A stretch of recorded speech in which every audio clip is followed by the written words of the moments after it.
கேத்தன் விஷால் அகர்வால். கேர்ளுடைய பேர் பார்த்தீங்கன்னா ஷியா கோயல். கேத்தனுடைய வயது 26, ஷியாவுடைய வயது 20. நிச்சயதார்த்தம் பண்ணுறாங்க. ஆனால் இந்த பொண்ணுக்கு வந்து இந்த திருமணத்தில் விருப்பம் கிடையாது. 3 முறை பார்த்தீங்கன்னா அந்த பொண்ணு வந்து பிளான் பண்ணியிருக்கு. செல்ஃபி எடுக்கும் போது கீழே விழுந்துட்டதா சொல்லி ஃபுல்லாக முழுக்க வந்து அவளுடைய ஃப்ரெண்டு சேத்தனுடைய ஒத்துழைப்போட எல்லாமே பிளான் பண்ணியிருக்கா. ஸோ இது வந்து கொலை வந்து எப்படி தற்கொலையாக வந்து காண்பிக்கலாம். ஸோ போலீஸ்க்கு வந்து லைவ் லொக்கேஷன் எல்லாமே நம்மளை ட்ரேஸ் அவுட் பண்ணாத மாதிரி என்னெல்லாம் பண்ணலான்றதை எல்லாமே இதில் சர்ச் பண்ணியிருக்கா. கேத்தன் வேண்டாம், சேத்தன் தான் வேணும் அப்படின்ற மாதிரி சூஸ் பண்ணிக்கிற மாதிரி. தமிழ்நாட்டுல எல்லாமே சேஞ்ச் ஆயிடுச்சு. உங்க நகையையும் சேஞ்ச் பண்ணுங்க. உங்க பழைய நகைக்கு கிராமுக்கு 150 ரூபாய் கூடுதலா வாங்கி புது நகை எடுத்துக்கோங்க. அதே கம்மி சேதாரம் தான் உங்க லலிதால மட்டும்தான். ஆச்சி மசாலா. எந்த சமையலும் ருசி தேடும் ரகசியம் 20 ரூபாய். மேம், நம்ம நிறைய இந்த கிரைம் ஹிஸ்ட்ரியை பற்றி நம்ம நிறைய பேசியிருப்போம். ஆனால் இப்போ நடந்த இந்த ஒரு இஷ்யூ வந்து இதுக்கப்புறம் மேரேஜ் பண்ணும்போது ஆண்கள் வந்து ரொம்ப ரொம்ப ஒரு பத்திரமா இருக்கணும், மேரேஜுக்கு முன்னாடி வந்து மணப்பெண் கூப்பிட்டு வெளியே எங்கேயும் போகக்கூடாது அப்படின்ற ஒரு சம்பவம் அப்படின்னு நினைக்கிற அளவுக்கு ஒரு சம்பவம் நடந்திருக்கு. மகாராஷ்டிராவில் வந்து பொண்ணே வந்து மாப்பிள்ளையை கொலை பண்ணியிருக்காங்க. இந்த விஷயம் நீங்கள் கேள்விப்பட்டிருப்பீங்க. என்ன நடந்திருக்குங்க மேம்? முதல்ல யார் இவங்க? ஸோ பார்த்தீங்கன்னா இவங்க பூனேவை சேர்ந்தவங்க கேத்தன் விஷால் அகர்வால். அவங்க பார்த்தீங்கன்னா சக்ஸஸ் குரூப்புன்னு அவங்க ஒரு ஃபார்ம் வச்சுருக்காங்க, கம்பெனியோட ஃபார்ம் அது. ஸோ அதில் வந்து பார்த்திங்கன்னா இவர் சிஏஓ. ஆக்சுவலாக மேனேஜ்மெண்ட் எல்லாமே பார்க்குறது இந்த பையன்தான், சேத்தன் தான். அதுக்கப்புறம் பார்த்திங்கன்னா அந்த பொண்ணு அவங்களுக்கு வந்து மேரேஜ் ஃபிக்ஸ் பண்ணுறாங்க. ஸோ அந்த கேர்ளுடைய பேர் பார்த்திங்கன்னா ஷியா கோயல். இவங்களோட வயது பார்த்திங்கன்னா 20 தான் ஆகுது. இவங்க வந்து ஒரு மசாலா கம்பெனி வச்சுருக்காங்க. அது பார்த்திங்கன்னா பிஜி கோயல் அப்படின்னு சொல்லிட்டு அவங்க ஒரு மசாலா கம்பெனி ரன் பண்ணிகிட்ருக்காங்க. இதில் இவங்க 2 பேருக்குமே என்கேஜ்மெண்ட் நடக்குது. இந்த பொண்ணுக்கு வயது 20. பிப்ரவரியில் வந்து என்கேஜ்மெண்ட் நடக்குது. இந்த பையனுக்கு வந்து பார்த்திங்கன்னா கேத்தனுடைய வயது 26, ஷியாவுடைய வயது 20. இவங்க 2 பேருக்குமே நிச்சயதார்த்தம் பண்ணுறாங்க. இவங்க 2 பேருமே ஃபேமிலி ஃப்ரெண்ட்ஸ். ஆல்ரெடி இவங்க 2 பேருமே ஒரு ஃபேமிலி ஃப்ரெண்ட்ஸ். ஸோ அப்படி இருக்கும் போது நிச்சயதார்த்தம் பண்ணுறாங்க. ஆனால் இந்த பொண்ணுக்கு வந்து இந்த திருமணத்தில் விருப்பம் கிடையாது. இவங்களுக்கு வந்து ஒரு ஃப்ரெண்டு இருக்காங்க. அந்த பையன் பேர் பார்த்திங்கன்னா சேத்தன். அவருக்கு வயது 22. ஓகேவா? ஸோ அவங்களுக்கு வந்து இவங்க 2 பேருக்குள்ளே ஒரு ஃப்ரெண்ட்ஷிப் இருக்குது. அது யாருக்குமே ஃபஸ்ட்டில் தெரிய வரதில்லை. இந்த பொண்ணுமே அதை வெளிப்படையாக சொல்லலை. அது ஒரு வருட காதல் வேற சொல்கிறாங்க. இவங்க 2 பேருக்குமே ரிலேஷன்ஷிப் இருக்கிறதோ ஒரு ஃப்ரெண்ட்ஷிப் இருக்கிறதோ நான் சொன்ன மாதிரி அவங்க இந்த ஃபேமிலிக்குமே அவங்க ரிலேட் பண்ணலை. ஸோ இவங்களுக்குமே இப்போது கேத்தனுக்கும் ஷியாவுக்கும் மேரேஜ் ஃபிக்ஸ் பண்ணுறாங்க, என்கேஜ்மெண்ட்டும் பண்ணுறாங்க. அதுக்கப்புறம் வெட்டிங்க்காக பார்த்தீங்கன்னா ஒரு 17 crores ஸ்பெண்ட் பண்ணி உதய்பூரில் வந்து அந்த ஹாலில் வந்து புக் பண்ணியிருக்காங்க. ஸோ இவ்வளோவுமே நடந்துட்டுருக்கு. அது 2 கப்பலுக்கு 2 பிளேன் அதுக்காக வந்து புக் பண்ணணும் அப்படின்னு சொல்லி பிரம்மாண்டமாக வந்து தயார் பண்ணியிருந்தாங்க. பிரம்மாண்டமாக 2 ஃப்ளைட்டை புக் பண்ணி எல்லாமே செஞ்சுருக்காங்க இவங்க. பட் ஆனால் இவங்களுக்குள்ளே இருக்கிற ஒரு வெறுப்புன்றது இவங்க இந்த பொண்ணு வெளியில் காட்டிக்கவே கிடையாது. ஆனால் சேத்தனுக்கு பார்த்தீங்கன்னா இந்த பொண்ணு மேலே ரொம்ப விருப்பம். என்கேஜ்மெண்ட் பண்ணியாச்சு, ரொம்ப ஆசையாக இருக்காங்க, நிறைய பரிமாற்றங்கள் பண்ணிக்கிறாங்க, வெளியில் போயிட்டு வந்துட்டு இருக்காங்க. ஸோ இப்படி தான் போயிட்டுருக்கு. அதுக்கப்புறம் பார்த்தீங்கன்னா இவங்க 2 பேருமே ஒரு ப்ரீ வெட்டிங் ஷூட் பண்ணணும் அப்படின்னு சொல்லிட்டு கேட்குறாங்க. ஸோ அதை வந்து ஷியா தான் கேட்குறா. பட் இவங்க பிளான் பண்ணது வந்து பாலியில் பிளான் பண்ணுறாங்க. பாலியில் போயிட்டு கேத்தன் ஃபேமிலி வந்து பிளான் பண்ணுறாங்க. பட் ஆனால் இந்த ஷியான்ற பெண்ணுக்கு வந்து விருப்பம் இல்லாததால் என்ன பண்ணுறா அப்படின்னா அவருடைய கேத்தனுடைய பாஸ்போர்ட்டை வந்து தெரியாமல் எடுத்து ஒழிச்சு வச்சிடுறான். ஸோ அதனால் அவங்களுக்கு என்ன ஆகிடுதுன்னா அந்த பாஸ்போர்ட் இல்லாதால அந்த பாலி போகிறது அந்த ப்ரோக்ராமே வந்து தடைப்பட்டு போயிடுது. ஸோ அதுக்கப்புறமா என்ன பண்ணுறாங்க, இங்கே பூனேலேயே வந்து ஒரு ஹில் ஸ்டேஷனை டிசைட் பண்ணுறாங்க. ஸோ அந்த ஹில் ஸ்டேஷனுக்கு போகிறாங்க. அதுலேயே பார்த்தீங்கன்னா அந்த பொண்ணுக்கு பிடிக்காததால் இந்த நிச்சயதார்த்தம் இந்த மாப்பிள்ளை எல்லாம் பிடிக்காதெல்லாம் அவள் என்ன பண்ணுறா, அந்த பிளான் பண்ணதை 3 முறை வந்து முயற்சி பண்ணியிருக்காங்க. முயற்சி பண்ணியும் வந்து அவங்க வந்து சாகடிக்க முடியலன்னு சொல்லி 4வது வாட்டி வந்து அந்த அட்டன் பண்ணியிருக்காங்க. அப்போ இறந்துருக்காங்க சொல்லியிருக்காங்க. அது என்ன முயற்சி அது? ஸோ இதுதான் சொல்ல வரேன். ஸோ 3 முறை பார்த்தீங்கன்னா அந்த பொண்ணு வந்து பிளான் பண்ணியிருக்கு இந்த ஹில் ஸ்டேஷனுக்கு போகிறதுக்கே பார்த்தீங்கன்னா. ஸோ ஃபஸ்ட்டு டைம் பிளான் பண்ணுறாங்க. அங்கே வந்து ரொம்ப கிளைமேட் சரியில்லை அப்படின்னு சொல்லிட்டு வந்துடுறாங்க. அட்டெம்ப்ட் 1 அட்டெம்ப்ட் 2மே பிளான் பண்ணுறா. அது ஏதோ பாம்பெல்லாம் வச்சு காருக்குள்ளேயே பாம்பெல்லாம் செட் பண்ணி ஒரு டிஸ்டர்ப் பண்ணி பண்ணுறாங்க. அதுலேயுமே அவங்க ஃபெயிலியர் ஆகிடுறாங்க. ஸோ 3ஆவதாக பார்த்தீங்கன்னா அந்த அவருடைய ஃப்ரெண்டு சேத்தனை வச்சு பிளான் பண்ணுறா. ஸோ அவங்க 2 பேருமே பிளான் பண்ணிட்டு வந்து ஸோ ஹைட்டு. அதாவது என்ன பிளான்? அது என்னோட பர்த்டே வந்து நாளைக்கு தான், நான் முன்னாடி நம்ம செலிப்ரேஷன் பண்ணணும்னு சொல்லி அந்த இடத்துக்கு திரும்ப கூட்டி போயிருக்கான்னு சொல்றாங்களா மேம்? ஆக்சுவலாக இது 3 அட்டெம்ப்ட்ல பார்த்தீங்கன்னா, ஜூன் 15த்துமே ஒரு அட்டெம்ப்ட் பண்றா. அதான் சொன்ன மாதிரி வெதர் சரியில்ல. ஸோ அதுலயுமே அது அவங்க ஃபெயிலியர் ஆயிடுறாங்க. ஜூன் 18 வந்து அந்த பொண்ணுக்கு வந்து பர்த்டே வருது. ஸோ அப்ப என்ன பண்றாங்க, முன்னாடி நாளே செலிப்ரேட் பண்ணலாம் அப்படின்னு சொல்லிட்டு, புனேல வந்து அந்த பிளேஸ்க்கு போறாங்க. திரும்ப அதே இடத்துக்கு கூட்டிட்டு போறாங்க. அதே இடத்துக்கே கூட்டிட்டு போறா. ஸோ அந்த மாரி டைம்ல தான் செல்ஃபி எடுக்கும்போது கீழ விழுந்துட்டதா சொல்லி 400 டீப், அது மீட்டர் டீப்ல போயிட்டு அவ பிளான் பண்ணி தள்ளி விட்டுறாங்க. இதுல பார்த்தீங்கன்னா, இதுல ஃபுல்லா முழுக்க வந்து அவளுடைய ஃப்ரெண்டு சேத்தனுடைய ஒத்துழைப்போட எல்லாமே பிளான் பண்ணி பண்ணியிருக்கா. அவ்வளோ பெரிய வசதி வாய்ப்பு உள்ள ஒரு நல்ல ஒரு குடும்பத்தை சேர்ந்த ஒரு என்ன சொல்ற 2 பேருக்குமே உள்ள அண்டர்ஸ்டாண்டிங் இருக்குன்னு தான் அந்த குடும்பத்துல கல்யாணம் பண்றாங்க, முயற்சி பண்றாங்க. பட் ஆனா இந்த பொண்ணு வந்து எல்லாத்தையுமே வந்து கெடுத்து, அந்த பொண்ணுமே வந்து இவ்வளோ ஒரு கொலை வன்மம் இருக்கா உள்ளன்ற அளவுக்கு நம்ம பதைக்க வைக்கிற மாதிரி இந்த இன்சிடென்ட் நடந்திருக்கு. ஆனா இந்த இடத்துல இவ்வளோ பிளான் பண்ணி பண்ணியிருக்காங்க மேம். எந்த இடத்துல போலீஸ் இங்க டவுட் வந்திருக்கு? ஆக்சுவலாக எந்த இடத்துல வந்துச்சு அப்படின்னா, ஸோ இவங்கள போலீஸ் இன்வெஸ்டிகேஷனில் அவளுடைய ஃபோன் வந்து ரெக்கவர் பண்ணிட்டு ஃபோன்லேருந்து எல்லாமே எடுத்திருக்காங்க. ஸோ அதில் அவள் எல்லாமே சர்ச் பண்ணியிருக்கா, எப்படி நம்ம மாட்டிக்காமல் இந்த வேலையை செய்யலாம், ஸோ இது வந்து கொலை வந்து எப்படி தற்கொலையாக வந்து காண்பிக்கலாம், ஸோ போலீஸ்க்கு வந்து லைவ் லொக்கேஷன் எல்லாமே நம்மளை ட்ரேஸ் அவுட் பண்ணாத மாதிரி என்னெல்லாம் பண்ணலான்றதை எல்லாமே இதில் சர்ச் பண்ணியிருக்கா. ஓகேங்களா? அதில் பார்த்தீங்கன்னா, அது ரொம்ப இந்த பிளேஸ்லேயே வந்து எது வந்து ரொம்ப டீப்பான இடம், இது ரொம்ப ஆழமான இடம் அப்படின்றதையும் பார்த்துருக்கா. ஸோ இதெல்லாமே அந்த இன்வெஸ்டிகேஷனில் வந்து பார்த்தீங்கன்னா, இந்த ஃபோனை ரெக்கவர் பண்ணும்போது அவளுடைய சர்ச்சில் வச்சு எடுத்திருக்காங்க. மோர் தென் தட் அவளோட வாட்ஸ்அப் சேட்டு. ஸோ இவங்க 2 பேருமே, சேத்தனும் ஷியாவுமே வந்து ஒரு 230 மணி நேரம் இவங்க 2 பேருமே இதுக்கான பிளான் பண்ணி பேசியிருக்காங்க. ஸோ இது வந்து பார்த்தீங்கன்னா இது வந்து ப்ரீ பிளான் பண்ணி தான் வந்து அந்த சேத்தனை வந்து அவங்க கொலை பண்ணியிருக்காங்க. இல்ல இது வந்து அவங்க போலீஸ் விசாரணையில வந்து வெளிய வந்த தகவல் மேம். எந்த இடத்துல அவங்களுக்கு டவுட் வந்தது? ஏன்னா இப்ப வந்து அவங்க வந்து இதுக்கு முன்னாடி எந்த இன்ஸ்டால வந்து இடத்துல டவுட் வந்துச்சு அப்படின்னா, அவங்க வந்து முன்னுக்கு பின்னா பேசுறது, செல்ஃபி எடுக்கும்போது கீழே விழுந்துட்டா அப்படின்னு சொல்றது. அதுக்கப்புறம் வந்து பார்த்தீங்கன்னா, அந்த ஃபேஸ்லயுமே ஒரு பதட்டம் கிடையாது. ஒரு ரிலாக்ஸ்டா இப்ப நமக்கு தெரியும் இல்லையா? ஒரு உண்மையாவே ஒரு விஷயம் நடந்தது அப்படின்னா, ஒரு ஒரு சம்பவம் நடந்துச்சுன்னா நம்ம முகத்துல எப்படி ரியாக்ஷன் இருக்கும். அப்படிலாம் பார்த்தீங்கன்னா, அந்த பொண்ணோட ஃபேஸ்ல இல்ல. இதெல்லாமே அவங்க பார்த்த உடனே அசம்ப்ஷன் பண்ணி போலீஸ் வந்து விசாரணைக்கு வந்து அது எல்லாமே ஒரு பாயிண்ட்ஸா எடுத்துக்கிட்டாங்க. அதனால ஈஸியா நம்மளால ஒரு சில விஷயங்கள கோ த்ரூ பண்ண முடிஞ்சது. அதுக்கப்புறம் இந்த விசாரணையில தான் வந்து பார்த்தீங்கன்னா, ஃபோன் ரெக்கவர் பண்ணி இவ்வளோ விஷயத்தையுமே வந்து நம்மளால எடுக்க முடிஞ்சது. ஓகே. ஆனா இந்த நிச்சயதார்த்தம் நடந்த பிறகு வந்து அந்த பொண்ணு வந்து சில ஸ்டோரி, அப்புறம் சில போஸ்ட்லாம் போடும். என்னன்னா வந்து என்னோட மனசு வந்து எங்க போய் சேரணுமோ அங்க சேர்ந்துருச்சு. அதுக்கு ஒரு இடம் கிடைச்சிருச்சு அப்படின்னு சொன்னதா இருக்கட்டும். அவங்க கணவர் அதான் அந்த பையன் இறந்த பிறகு வந்து இப்படி தனியா விட்டு போயிட்டீங்கன்னு சொல்லி போட்ட அந்த போஸ்ட், அந்த ஸ்டோரிலாம் இருக்கட்டும். இதெல்லாம் போட்டிருக்காங்களா மேம்? ஆமா. அது நானுமே பார்த்துருந்தேன். அது ரொம்ப உண்மையிலேயே கேட்கறதுக்கே ஒரு பொண்ணால வந்து இந்த அளவுக்கு வந்து ஒரு ஆக்ட் பண்ண முடியுமா?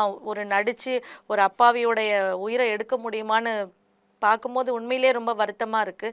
அந்த பொண்ணு போடுற ஸ்டேட்டஸ் ஓகே, நம்ம மேல எந்த தப்பும் தெரியக்கூடாது, நம்ம குற்றவாளின்னு தெரியக்கூடாது அப்படின்னு வெளியில காட்டணும் அப்படின்னு அவங்க ரொம்ப ஸ்மார்ட்டா ஆக்ட் பண்ணியிருக்கா. இது பார்த்தீங்கன்னா, இப்போ எல்லாருமே வந்து நெறைய பெண்களுக்கு தான் நெறைய வன்கொடுமை நடக்குது. அதுக்கப்புறம் வந்து வரதட்சணை கொடுமையால வந்து நெறைய பெண்கள் வந்து இப்போ இறந்துக்கிட்டே வராங்க, கொடுமைப்படுத்துறாங்க. மாமியார் கொடுமை, மாமனார் கொடுமை, நம்ம நெறைய ஃபீமேல் சைடே நம்ம ஃபோக்கஸ் பண்ணிட்டு இருக்கோம். ஆனா இந்த விஷயத்த பார்த்தீங்கன்னா, ஒரு மேலுக்குமே வந்து ஒரு பாதுகாப்பு கிடையாது. நீங்க முதல்ல கேட்ட மாரி அப்போ ப்ரீ வெட்டிங் ஷூட்லாம் இனிமே பெண்கள நம்பி போகவே கூடாதா? ஒரு பயம் ஒரு ஏற்படுது. பயமா இருக்கா? அப்போ ஒரு கேள்வி வைக்கும்போது, அப்போ யாருக்குமே பாதுகாப்பு இல்ல.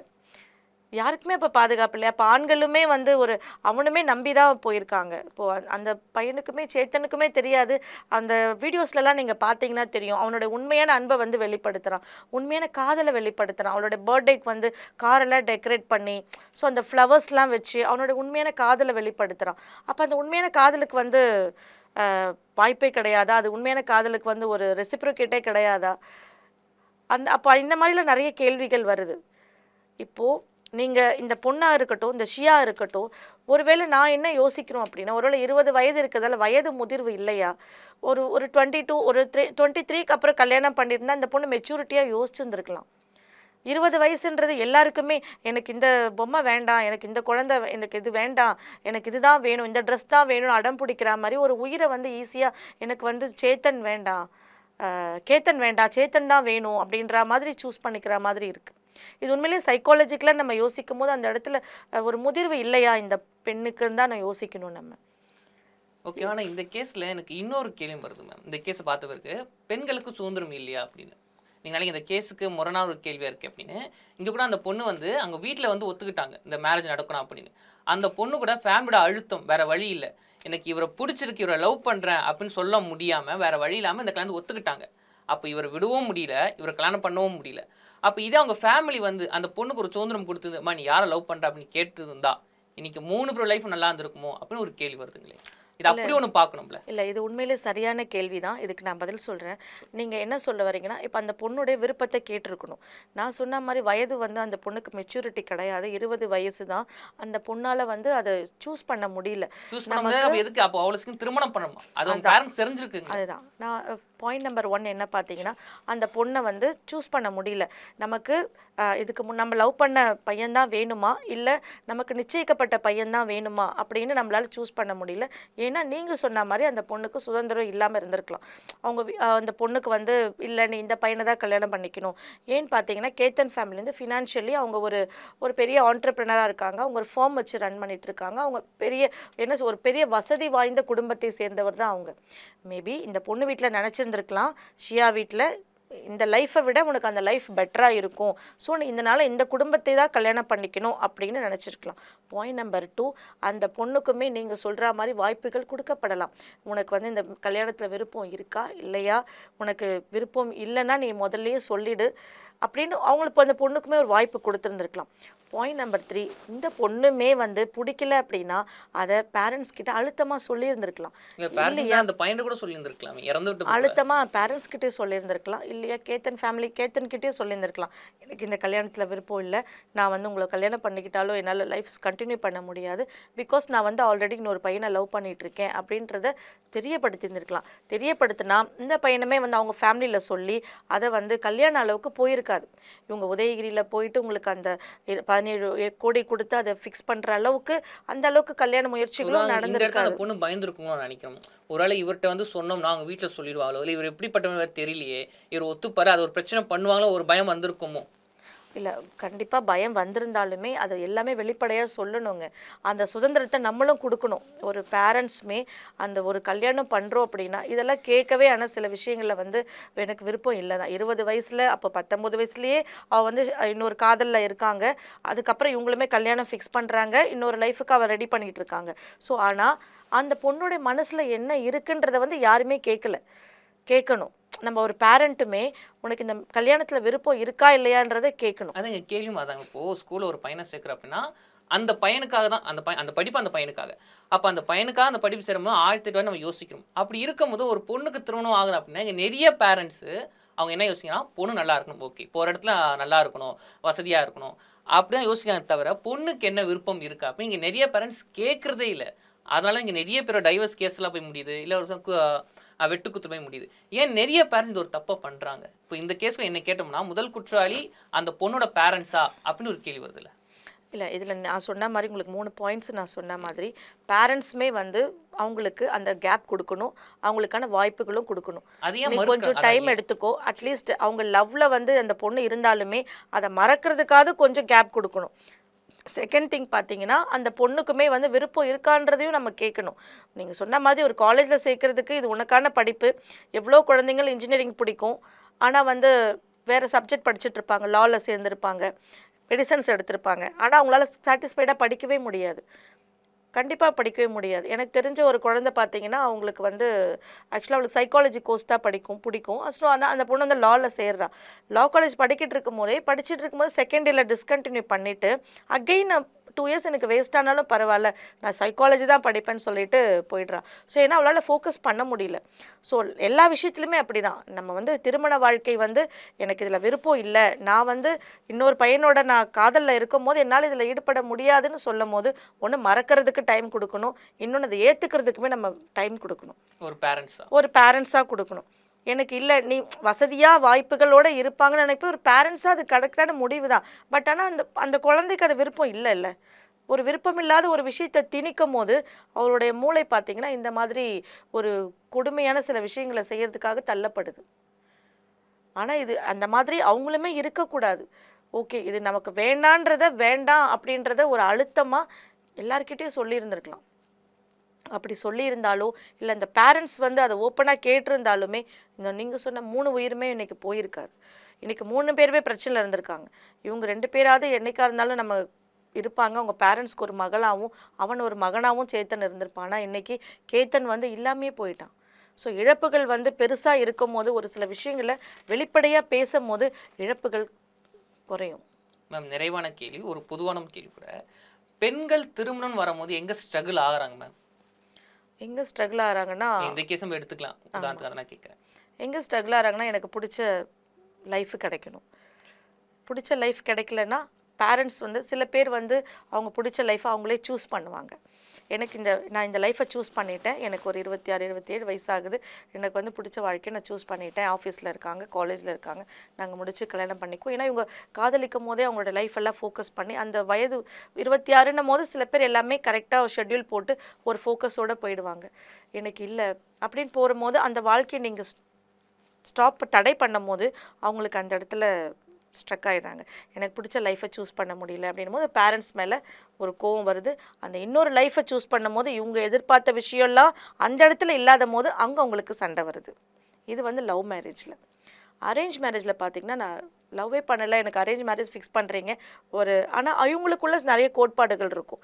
நான் இப்படி தான் இருக்கணும், நான் ஒர்க் பண்ணணும், என்னுடைய கரியரில் நான் ஷைன் பண்ணணும், குழந்தைய நான் இப்படி தான் வளர்க்கணும். ஸோ நிறைய பெண்களுக்கோ ஆணாக இருக்கட்டும் நிறைய அவங்க ஒரு எய்மோடு இருப்பாங்க. அந்த எய்ம் வந்து ஆப்போசிட் பர்சன்ஸோட கிடைக்காத போது அந்த இடத்துல ஸ்ட்ரகிள் ஆவாங்க. ஆனால் அரேஞ்ச் மேரேஜ் பண்ணும்போது எந்த அறிமுகமும் இல்லாமல் இன்னொரு வாழ்க்கை வரும். அவங்களோட எய்ம் என்ன, அவங்களுடைய ஃபோக்கஸ் என்ன, அவங்க என்னென்ன சில டேஸ்டஸ்லாம் இருக்குன்றது நமக்கு தெரியாது. ஸோ அது மாறு போடும் போது அந்த இடத்துலையும் பிரச்சனை உருவாகும்.